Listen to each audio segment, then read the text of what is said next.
പനിച്ചു തളർച്ചയിൽ പനികുടി കവിതമായി പലരുമായി നിറച്ചു പതിവിലും കനത്ത ദർഹത്തിൽ തിളച്ചു പരിശുദ്ധ ത്വാഹയിൽ നിരവധി പകച്ചും ഇരവോതി ശുരുതിയാം ശാന്തിയാം മണ്ണിതിൽ ഇരുലോകമതിലായി കൊല്ലും മുഹാജിറും നല്ല വതിയിലായി വല്ലായ്മ നീന്തി കടന്നല്ലോ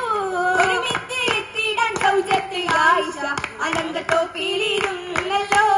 ആനന്ദത്തോപ്പിലായിഷയ്ക്ക് കൂട്ടിനായം സ്വാതി നാരികളേറെയാ ആരംഭ ബീവിക്ക് ആനന്ദത്തേറിനായി അലോലം പാടും സുറൂറിലായി ആയവരെല്ലാരും നല്ല നാളിലെ പുരുഷ മംഗലം മംഗലി ആശാവിശേഷങ്ങളെ ശിടുമായിഷ ഒരു ശ്രുതികളോതിയേ ഓതി പതിത്തിരിലേകി മുഹബത്തിൻ വമ്പത്തി ചുറ്റിലായിന്നിതാ ഓശാന ബൈത്തുകൾ ശാപും നിലവുമായി വന്നെത്തിക്കൊള്ളുമതി